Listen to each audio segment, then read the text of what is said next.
Welcome to Solutions with Courtney Anderson. I am Courtney Anderson, and I am your host and guide for the show. As always, you can come to CourtneyAnderson.com for more information, share your feedback, show suggestions, anything that's on your mind.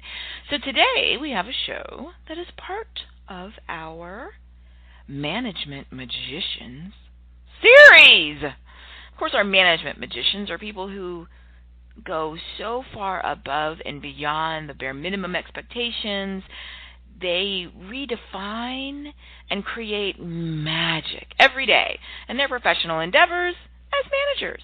So here we are, and we are specifically in this episode looking at the issue of how to successfully manage people that you do not really like. How to successfully manage people that you do not really like. This is one of the programs that is one of the most popular types of issues that I've dealt with doing educational programs and corporate training, professional mentoring, management leadership training. There tends to be, for some people, especially early in a career, it makes sense, we're transitioning to the leadership role, which of course the manager is a leadership role, is fraught with difficulty because they have a focus on sort of their emotional aspects of their experience without a more measured and balanced approach that will allow them to, as always, surpass their goals, which is one of the things that we constantly focus on, while understanding that, yes, we do encourage people to measure their emotional return on their investment in their professional lives. We talk about, teach, and have entire institutes dedicated to practicing this joyful art of business, and that is absolutely accurate. The reality, though, of course, is that my joyful art of business is not going to mean that every moment of every second of my life is joyful. It just means that I am, again, balancing, calibrating my time and my resources and my investments to ensure that overall, more often than not, I have a positive emotional, psychological response to my professional endeavors. That's what it means. So there's not a work environment, a work job title, or a part of the world or anything that I'm aware of at this moment where literally every single aspect of everything that you do in your entire work experience is nothing but pure ecstasy, bliss, and joy. I just am not aware of that. Everyone has challenges, stress, has things that don't go the way they expect, has things that go better than they expect, worse than they expect. And that's part of the excitement and the wonder of life, right? I mean, our work isn't any different from the rest of our lives. We may have a situation where we're practicing a joyful personal life, and overall, more often than not, we're joyful. But it doesn't mean that every minute of our lives is joyful. There's still going to be things that don't go well or that are full of disappointment. That's just life. So part of reminding ourselves of that is to sort of ground the idea that, yes, I'm a management magician, right? I make magic in my organization, in my community, in society overall. Yet, that doesn't mean that I get some sort of magic pass, that every single part of my professional life is just perfect for me. That's just unrealistic. And here's the thing, even if it was possible, right? Let's say that you are someone of immense wealth, and you think to yourself, well, I'll just go out and create a life where it's just entirely built around all of my needs and desires, and then my life should be just completely blissful with no challenges. Even when you look at people, or if you are a person of again, immense wealth and resources, it still does not guarantee some life of 100% problem-free existence. We read in the media and we read in our history constantly at people who had an immense power and wealth and still had, personal tragedies, had things happen that were, awful or stressful. That's just life. Also, in your professional endeavors, at some point, what would be the interesting part of a task that was monotonously fabulous all the time? I mean, most people who, especially in business, people who are people who like to start businesses or build businesses, they tend to be very successful. They start something or buy something, acquire it, build it, or reorganize it, and then it's a big success, let's say financially, and then they sell it or move on to the next thing. They go out and they do it all over again, right? They don't just sit somewhere bored saying every day, all day, wow, look at all these other successes, because it's dull. And if you're someone who's sort of driven, then you want another adventure. You don't want to just stand around and do nothing or sleep or have people come and tell you how great you are all day. I mean, even for the largest ego and the biggest narcissist, that becomes boring. And so that's what you see. Some people do it in healthy ways. They go out and they create new adventure with new businesses, new ventures. They go from the profit sector to the non-profit sector. We see that with people around the world where they take their wealth and resources and say, okay, I'm through building for-profit businesses right now, but I'm going to go out and attack, malaria or attack some other societal issue in a non-profit setting. But they're just as aggressive and they're just as ambitious. So it's them creating a healthy outlet for keeping the adventure going. And some people do it in negative ways, right? They get to that point and they say, oh, there's nothing else for me to ever experience. I have more wealth and resources than I need. And then they go out and they either abuse themselves, their health. Some people abuse drugs and alcohol. Some people engage in, very dangerous sort of daredevil type things, looking for, again, that same excitement, but not being realistic that, hey, this is going to be hard if I don't take responsibility for my life. All that's to say that being in a situation where you're not getting exactly what you want is normal. Being in a situation where you're challenged, being in a situation where you are stressed out, is normal, and it's going to happen at some level. It should happen in a healthy way, no matter what you've done already or accomplished or aspire to accomplish, or no matter who you are, and that was the point of all of that. So working and being in a situation where you're managing someone that you don't particularly personally like, that is a pretty normal experience. And again, even if you're someone who, it's your organization and you started it, there's still going to be people that come on board at some point, if you grow large enough, that you might not personally like them. How do you manage them? That's our show. And again, laying the foundation, as I have endeavored to do, that everyone is going to experience situations where they don't particularly feel enthralled or excited or passionate about every moment of their existence. Then that means that we're all going to experience this, where we're with someone in a work environment and we're not particularly their number one fan personally, meaning I don't want to spend my free time hanging out with them, chit-chatting about what they did in middle school. I'm not particularly, I don't share the same hobbies, particular interests. I don't necessarily get their jokes. The idea that I like them.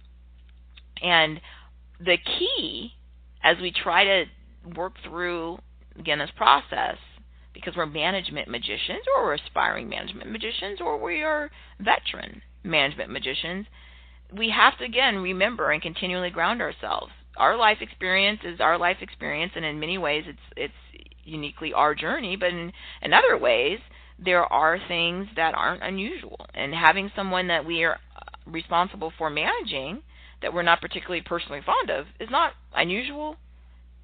It's not anything that is out of the norm. And what that means is I must find a way to do it successfully.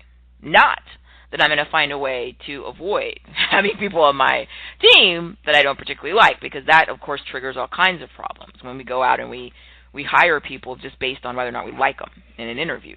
That we tend to get in grouping where everybody sort of has the same hobbies, they have the same sort of background and the same sort of point of view that I do.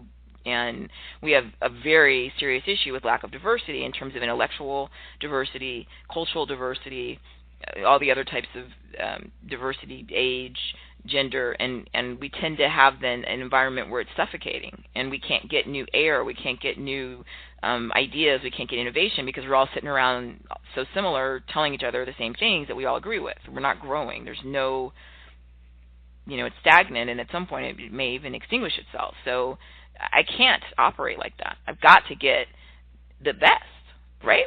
So as a manager who's a management magician, I want the best. I want to find, retain, keep, always have around the absolutely most talented. When I say the best, I mean the best technically skilled, the best, whatever it is, the skill set is that I'm paying people for, or if I'm a nonprofit, whatever the goals are that we're dealing with, who's the most effective at getting those goals accomplished.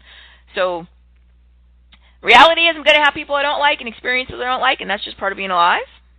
And in making healthy choices, I'm going to have people that come into my world that I wouldn't necessarily want to hang out with them. And I shared in the show notes the dictionary definitions. I went to Merriam-Webster Dictionary, and invite you to do so too.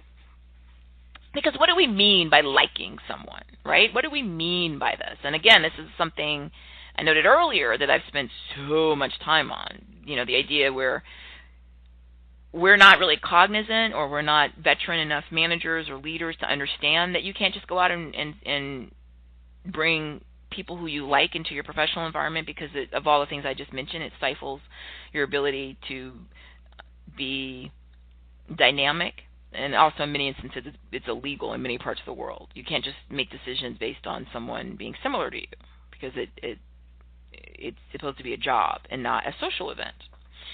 So when we look at the idea of the definition in the dictionary, like, what does it mean? Well, it means to enjoy something, to get pleasure from something, to regard something in a favorable way, to feel affection for someone, to enjoy being with someone. All that sounds awesome. That's why it's such a powerful part of our lives as a human, right? Do I like that food? Do I like that car? Do I like that movie? Do I like that apartment? Do I like that dog? Do I like that friend? Do I like that potential date? Do I like that romantic partner? Do I like this? We spend a lot of time on this in our just our lives, right? And of course, the opposite result, right? I don't like that food. I don't eat that. I don't like that vacation location. I don't go there. I don't like them. I don't want to hang out with them. Okay, great. The reality, though, is we have an entire area of our lives where, in fact, we are supposed to be making decisions based on exactly this concept, liking. It's our personal life. I do so many programs. People say to me, oh, I have these people in my life. They're supposed to be my friends. But I don't like them. I just, I don't even want to see them. When they, when I see that they're, around, I don't, I go the other way because I don't want to talk to them. Then that's not really your friend. And this is your personal life. And in that arena of your personal life, I spend a lot of time encouraging people, don't do this. It's your personal life. If you don't like them, they're not your friend. Don't spend time with them. Life is way too awesome. And of course, we do have limited amounts of time that we're going to be in the form that we are and in the life as we understand it. So why would you invest that time in your personal life with somebody you don't even really like? You don't enjoy being around them. You don't feel affection for them. So stop it. So in our personal lives, that entire arena, we're supposed to make a lot of our decisions based on the liking criteria. I don't want to hang out with them. I don't like them. I don't like them. I don't want to date them. I don't like them. I don't want to have them at my party. I don't like them. I don't want to, go to a shopping event with them. I don't like them. Great. At work, we have totally different goals. So one of the things that makes it really easy, and it really is very easy, to successfully manage people you don't really like, is because you have a totally different goal at your work. Again, if it's profit work, whether it's a for-profit organization or it's an organization that has financial constraints like a government entity, we need to get stuff done. So why are you there? The number one question I ask in so many of these programs, right? Why are you there? Why are you there?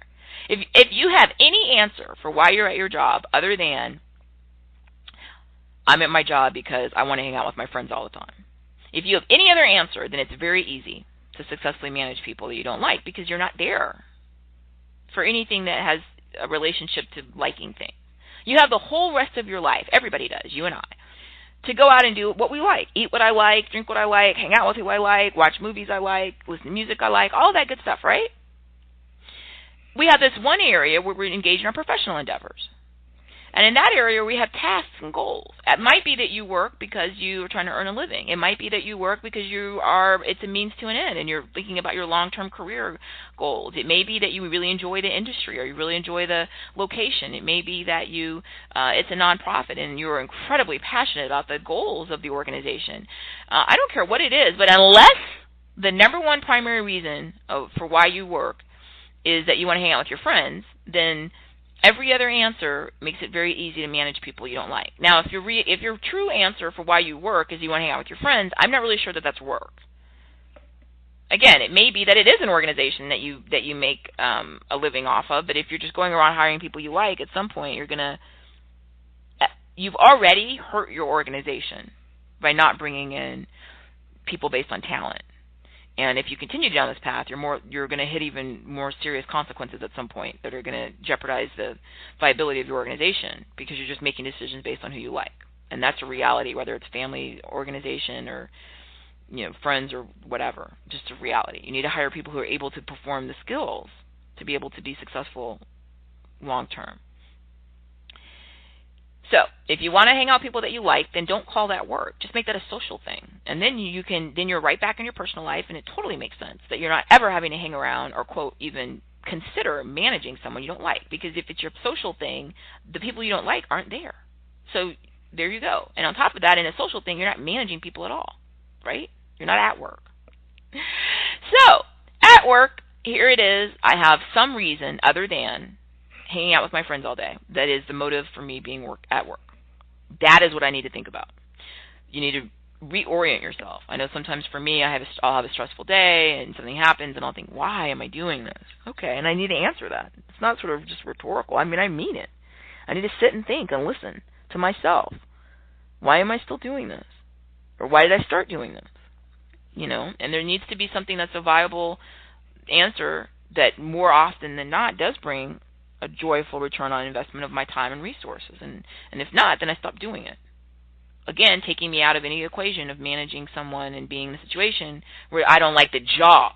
Now, that's a totally different question, but it often is confused. I go and I'm listening to somebody's manager, and they start talking, and their problem isn't that the people they manage that they may or may not like. Their problem is they don't like the job, whether it's the job title, whether it's the office itself, whether it's the location or the commute, or they just can't stand their boss or whatever, but there's another problem that has nothing to do with what they claim it is. They'll tell me it's about the people they manage, but it isn't. When I start listening to it, it really is about their sort of negative perspective on the organization as a whole, which of course then makes sense. If you hate the job, quote unquote, then yeah, you're going to, just another part of hating the entire experience will be not being pleased that there's people that you, quote, don't like that you have to manage. But that's just, sort of the cherry on top. That's not the problem. That's just piling on to what you are already miserable about.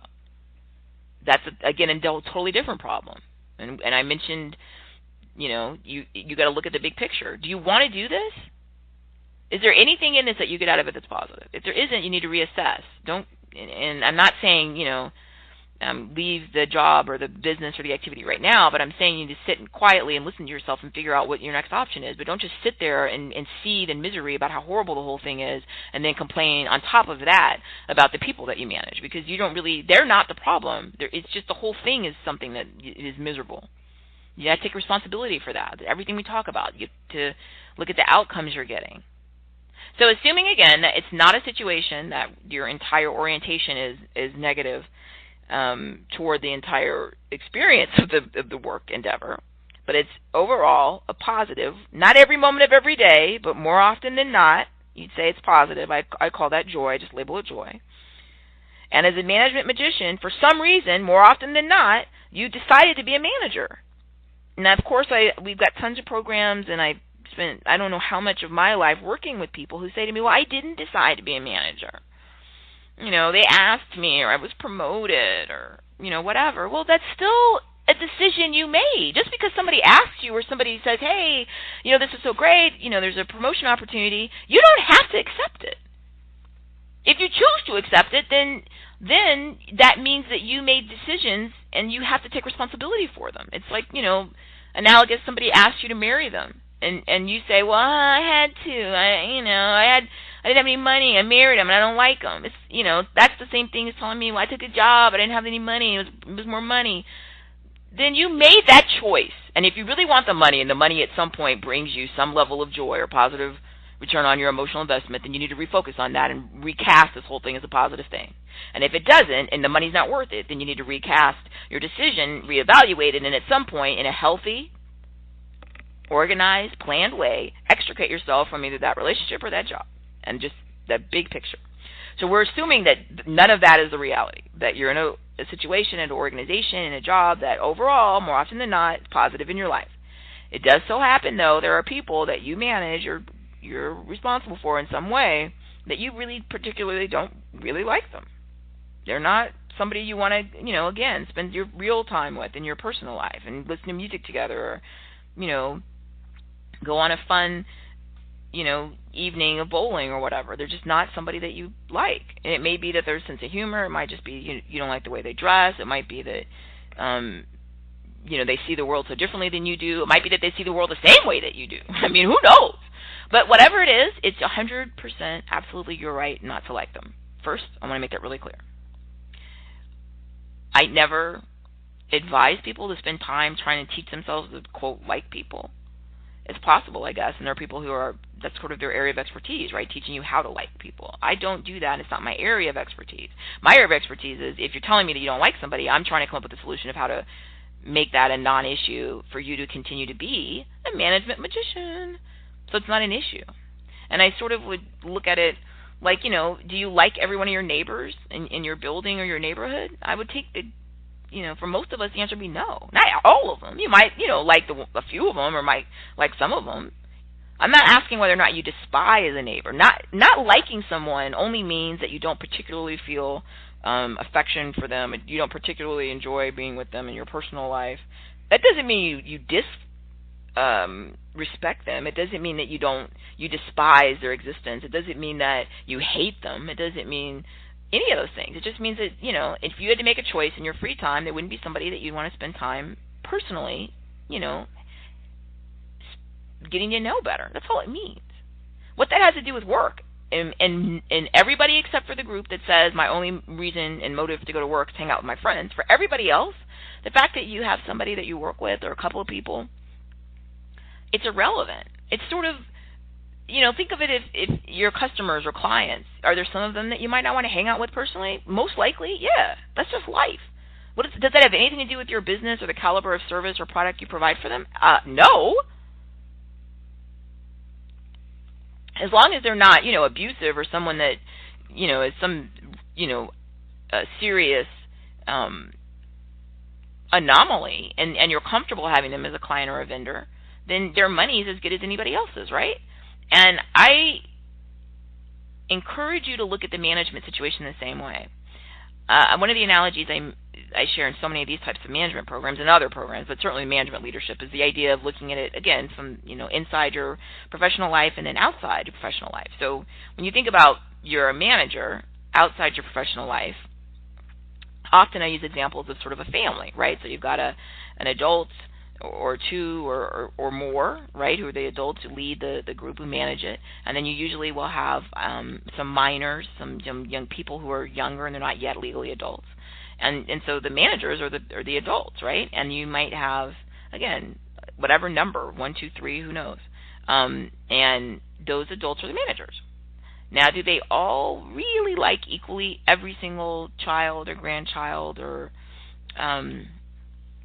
foster child or reality? Not really. Not necessarily. Now, many people will say to you, I have, 9 children and I love every single one of them equally and I just think they're all super wonderful. And they mean that. And they treat their family members that way, and it's a very functional, healthy environment. Other people might say that, hey, I have, 4 kids and they're all delights, but they really don't behave that way. And the reason I use the outside example, outside of your professional endeavors, because it's really easy when you look outside your work into your real life to see how people are damaged when you manage in a way where people perceive that you don't really like them. So, let's say you've got a family, you've got 3 kids, and you've got 2 parents and a grandparent who all are managing. And let's say that one of them makes it clear through their behavior that they really don't, quote, like one of the children. This is an incredibly common dynamic. It's very destructive.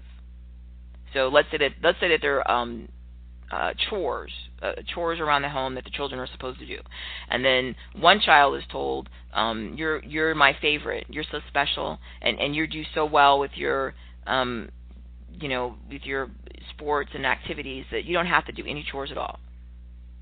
And then they go to the other kids and say, "Well, yeah, you need to do your chores or else you're going to be on restriction." How do the children feel then about each other? They're resentful. It hurts their self-esteem for all of them. Some of them may have an inflated sense of self-esteem. The other ones may have a deflated sense. It destroys trust. There's no cohesion or teamwork, because you're going to hear some of the kids say, "Hey, to the other one, you're the favorite. You're dad's favorite. You're grandma's favorite." And sometimes it's just sort of mindless insults that young people will share. But a lot of times when people express that, they're actually describing what's really happening, because people are treated inconsistently. When you look in the show notes, I gave the easy answers for applying successful management techniques for people I don't really like. And it's simple, right? One, I disabuse myself of the notion that like has anything to do with work, because it doesn't. I don't have to like my customer. I don't have to like my vendor. I don't have to like them. I just do my absolute best for my product or service so that I can earn a living or enjoy my work, or I can work on the social goal that we're doing for our nonprofit. That's the goal. Just like with a family, if young children perceived, based on actual behavior, that one or more were special, either they were special, they were better than the other children, meaning they had to have less requirements, or they had different expectations, or they were different and special in that they were worse. They were the one that was told, "You have to go do all of this, because you're the worst child." All of it has the same outcome. You have people whose internal sense of self is damaged.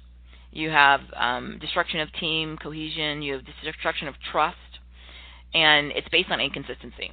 So in the show notes, I have my 3 C's, and they are consistency, confidentiality, compliance. And this is the core of so much of the management leadership program content that I've done for over 15 years. The idea here is that at this moment, the idea is that you have to be consistent. So just like in the family, it's usually an easy idea for people to wrap their heads around. Okay, yeah, even though maybe grandma doesn't really like that one kid that much as maybe the other one, that maybe they have more similar hobbies or interests, or the one child that's sort of her favorite reminds her of her when she was young. If she's going to be successful and not create damaged, distrusting young people and future adults, she knows, though, that she doesn't ever disclose through her behavior any of that. So she treats the children consistently. So if there are chores that the kids have to do at a certain age, then everybody at that age does it. If there's chores that everyone has to do, like everyone has to make their bed, everyone does it. And the consistency teaches them that the rule is based on a larger organizational goal, that we want to have a tidy house. It's not based on punishing someone or rewarding someone based on who I like. The organizational goal, everyone can get behind, and we can start to teach young people about self-discipline, taking care of their things of that nature, which should have positive results. It's the same thing at work. If you're inconsistent, right? Oh, well, the one person that you feel you like the most. Oh, you can leave early. Yeah, you can come in late. You can do what you want to. Yeah, that's great. And everybody else, it's like, no, that's the rule. What are you doing? Where's the form? You didn't request it. Now what you've done is teach them that the core thing you've taught them is that you are not a management magician at all. And on top of that, not only are you not the sort of superlative, you're substandard. You're a very poor example of management leadership. The parent, the grandparent, the foster parent who through her behavior or his behavior demonstrates this inconsistency does have all these horrible negative consequences with the self-image and behavior, but also it teaches everybody not that that person is not good at at managing these families because no one trusts them, right? And at work, you must be consistent. So if you think everybody's got to fill out the paperwork for the issue, then everybody has to fill it out, including your quote favorite. You have to monitor yourself with this. That's the heavy as the head, wears the crown. That's the burden of leadership. You're in charge. So can you? Do you have the ability to be inconsistent? Of course. Should you? No. Inconsistency destroys organizations, whether it's a family or it's a professional environment. You must be consistent. So look and see what you're doing. If you're doling out some sort of award or recognition, then you need to consistently do it. If you're spending a certain amount of time with the team member that you like, you got to spend equal time with the other ones. Now, you start this Pandora's box. If you don't want to spend time with the other people, then don't spend time with that favorite at all. You can't come into the office every day after lunch and, I was with my favorite again, it was so great. And then the other people that aren't your favorites that you don't really like, they just get resentful over time. And you can't make the argument, that's just because we both work out and then we go, after that workout class to eat, a little quick lunch. No, stop it. Again, you're showing the other people that you don't value them. And that is destructive. You need to be consistent.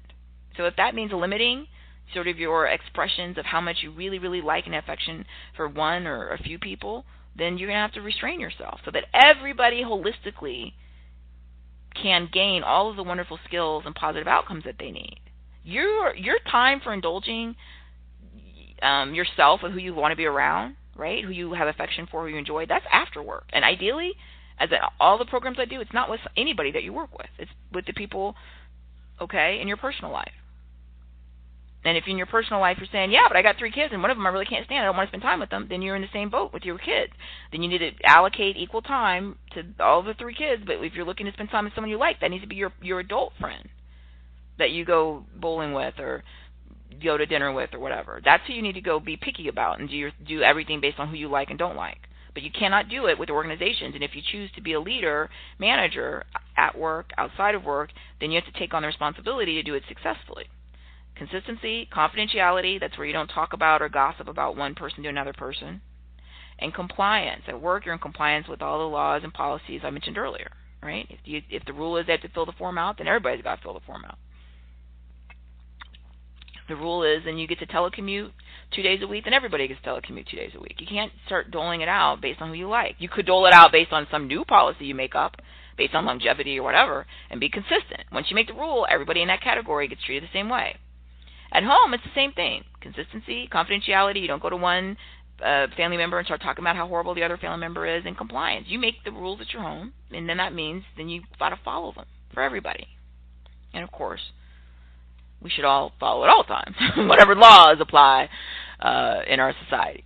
So how do you manage them? You just do consistency, confidentiality, and compliance. It's really easy, and they never even know or suspect that you don't, quote, personally really like them. All they know is, wow, you're such a great leader, role model. They really respect you. And remember, how they feel about you is totally different how you feel about them, right? And ideally, you want to do everything you can to encourage them to feel, affection and great, wonderful things about you.